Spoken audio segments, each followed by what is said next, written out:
ஒரு breakfast special menu பார்க்க போகிறோம். என்னன்னு பார்த்தீங்கன்னா ஹனி மில்க் டோஸ்ட். மில்க்கை வச்சு டோஸ்ட் பண்ண போகிறோம் ப்ரெட்டை. So bread toast with milk ரொம்ப செம்மையாக இருக்கும், நல்லாயிருக்கும். ஸோ கிட்ஸும் நல்லா சாப்பிடுவாங்க. ஸோ இதோட வந்து பார்த்திங்கன்னா நம்ம வந்து தேனும் சேர்க்க போகிறோம். ஸோ முதல்ல ஒயிட் ப்ரெட்டாக இருந்தாலும் சரி, இந்த மாதிரி வீட் ப்ரெட்டாக இருந்தாலும் சரி, உங்களுக்கு 2 ப்ரெட்டு கூட யூஸ் பண்ணலாம், 3 ப்ரெட்டு கூட யூஸ் பண்ணலாம். நான் ஒரே ஒரு ப்ரெட்டு தான் சாம்பிள் காட்டுறேன். ஒரு ப்ரெட் எடுத்து இந்த 4 பக்கமும் கட் பண்ணிடுங்க. கட் பண்ணிட்டு சென்டர் பகுதி மட்டும் வச்சுக்கோங்க. ஸோ உங்களுக்கு வேணும்னா இந்த எஜ்ஜெல்லாம் எடுக்காமல் நீங்கள் அப்படியே யூஸ் பண்ணலாம். நான் எஜ்ஜ் எடுக்காமல் அப்படியே யூஸ் பண்ணுறேன்.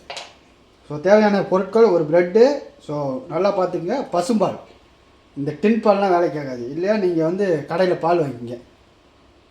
வாங்கி ஒரு 3 டேபிள் ஸ்பூன் அளவுக்கு எடுத்து வச்சுங்க.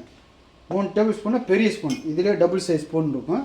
இந்த மாதிரி டேபிள் ஸ்பூனில் ஒரு 3 டேபிள் ஸ்பூன், ஒரு 1/4 கப்பு ஓரளவுக்கு எடுத்து வச்சுங்க. ஸோ ஒரு பட்டர், ஒரு அரை டேபிள் ஸ்பூன் பட்டரு. ஸோ இதில் வந்து பார்த்திங்கன்னா தேன் இருக்குது. தேன் வந்து ஒரு அரை டேபிள் ஸ்பூன். முதல்ல பட்டர் எடுத்து தடவிடுவோம். தடவிட்டு ப்ரெட்டை டோஸ்ட் பண்ணுங்கள். ஸோ முதல்ல டோஸ்ட் ஆகட்டும்.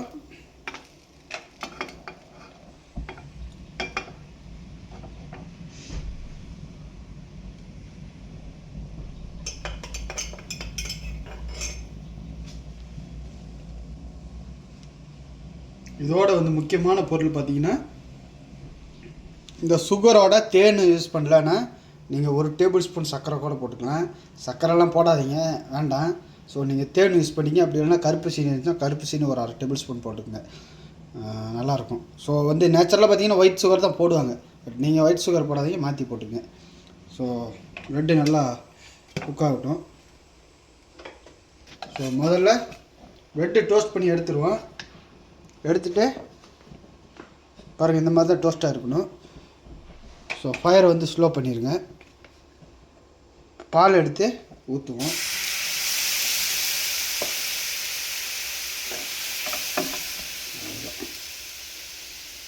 ஊற்றி இது மேலே அப்படியே ஊற்றுவோம்.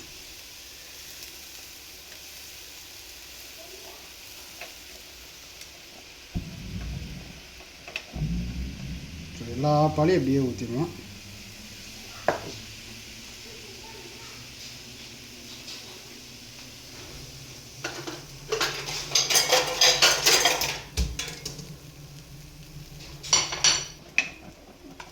ஸோ இப்போ வந்து ரெடி ஆயிடுச்சு.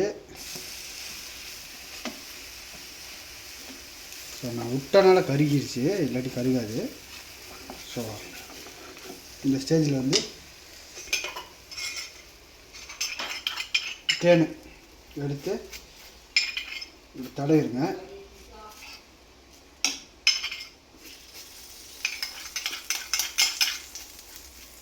ஸோ இதோட பட்டரு கொஞ்சம் தடவலாம். இப்போ வந்து பாருங்கள், இப்படி தான் இருக்கும். ரொம்ப ஜூஸியாக நல்லா கட் பண்ணி சாப்பிட்டோம்னா மறக்காமல் ட்ரை பண்ணி பாருங்கள். ஸோ எப்படி இருக்குன்னு சொல்லுங்கள்.